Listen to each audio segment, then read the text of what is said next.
এইখানটা এইভাবে একটু কেটে নিতে হবে, এই যে নোংরা পাইপটা এইভাবে একটু ছুরির সাহায্যে বার করে নিতে হবে টেনে।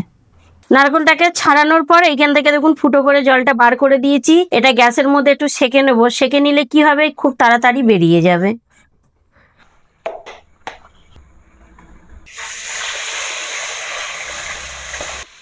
হাফ বয়েল করে ভেজে নিয়েছি, বার করে নেব। এবার এর মধ্যে নারকেলের দুধ দিতে হবে। এই রেসিপিটা আপনাদের বাড়িতেও একদিন ট্রাই করবেন। আর আমার মেয়ে দেখুন সাইডে বসে আছে, আর থাকতে পারছে না, বলছে মা তাড়াতাড়ি খেতে দাও। নমস্কার বন্ধুরা, মঞ্জু ভিলেজ ফুডে অনেক অনেক স্বাগত। তো বন্ধুরা, আপনাদের জন্য আমি আবার একটা দুর্দান্ত রেসিপি নিয়ে চলে এসেছি।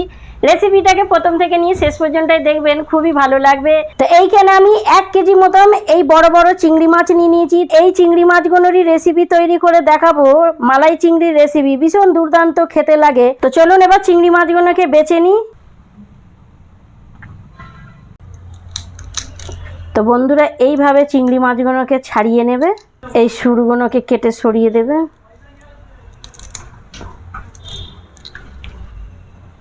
এর মধ্যে ডিম আছে, আপনারা চাইলে এই খোলাটা নাও হাঁটাতে পারেন, কিন্তু এই জায়গাটায় আপনাকে সরিয়ে দিতে হবে। এর মধ্যে অনেক নোংরা থাকে, এই যে এইখানটায় অনেক নোংরা থাকে, আপনারা চাইলে এইটাকেও সরিয়েই দিতে পারেন।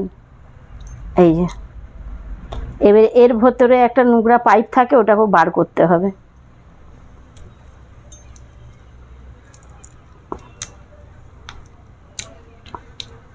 এইখানটা এইভাবে একটু কেটে নিতে হবে, এই যে নোংরা পাইপটা এইভাবে একটু ছুরির সাহায্যে, চামচের সাহায্যে বার করে নিতে হবে টেনে।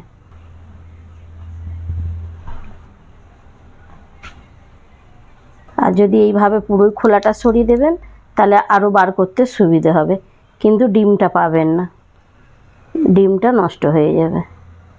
এই যে ছিঁড়ে ছিঁড়ে যাচ্ছে। তো এইভাবেই দেখুন আমি এখানে সবগুলো বেছে নিয়েছি। চিংড়ি মাছটা ভালো করে ধুয়ে নিয়ে রান্নাঘরে চলে আসলাম। সামান্য নুন দিয়ে দেব, সামান্য এখানে হলুদ গুঁড়ো দিয়ে দেব, সামান্য গুঁড়ো লঙ্কা দিয়ে দেবো। দেওয়ার পর এগুলো বেশ ভালো করে মাখিয়ে নেব। তো এখানে কিছুটা কাজু, কিছুটা সরষে নিয়ে নিয়েছি, এগুলোকে বেটে নেব। নারকেলটাকে ছাড়ানোর পর এখান থেকে দেখুন ফুটো করে জলটা বার করে দিয়েছি। এটা গ্যাসের মধ্যে একটু সেকে নেব, সেকে নিলে কি হবে খুব তাড়াতাড়ি বেরিয়ে যাবে। বন্ধুরা দেখুন নারকেলটা ফেটে গেছে, এবার এটা হয়ে গেছে, গ্যাসটা বন্ধ করে দেবো।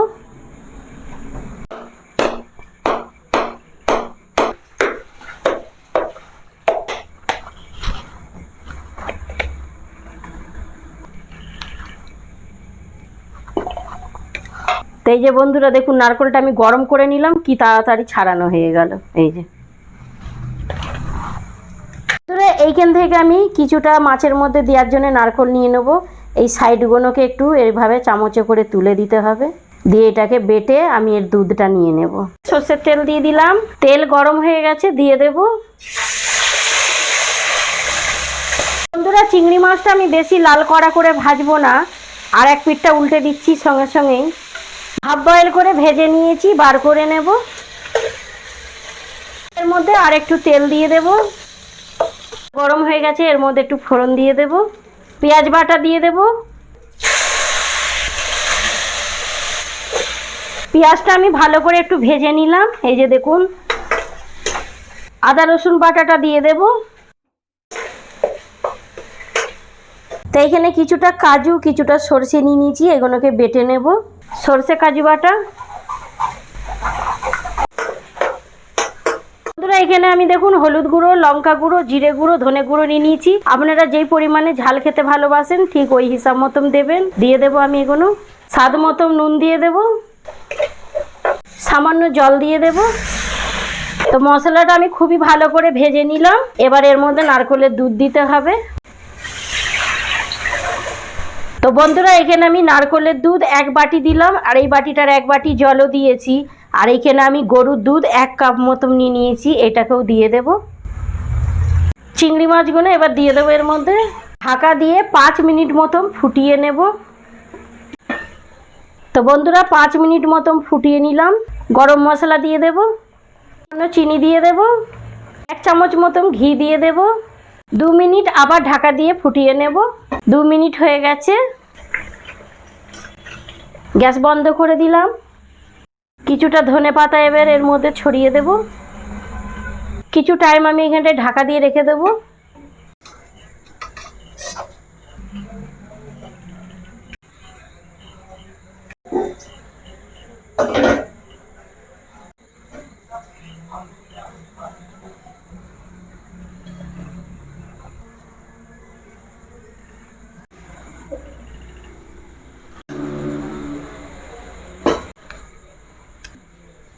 তো এই যে বন্ধুরা দেখুন, চিংড়ি মাছের মালাইকারি রেসিপি তৈরি হয়ে গেছে। তো বন্ধুরা, আমি যে রেসিপিটা বানিয়েছি এই রেসিপিটা আপনাদের বাড়িতেও একদিন ট্রাই করবেন, খুবই ভালো লাগবে খেতে, আর আপনাদের বাড়ির সবাইকার ভালো লাগবে। তো বন্ধুরা, আমার এই রেসিপি বানানোর পদ্ধতি যদি আপনাদের ভালো লেগে থাকে তো ভিডিওটাকে একটা লাইক শেয়ার কমেন্ট করে দেবেন। চ্যানেলে যদি নতুন হও বন্ধুরা তো সাবস্ক্রাইবও করে নেবেন। তো আজকের ভিডিও এই পর্যন্তই, আবার আসছি আমি অন্য কোনো ভিডিওর সাথে। আর আমার মেয়ে দেখুন সাইডে বসে আছে, আর থাকতে পারছে না, বলছে মা তাড়াতাড়ি খেতে দাও। তো এবার ওকে খেতে দিই, আপনাদেরকে খেয়ে টেস্ট করে বলবে।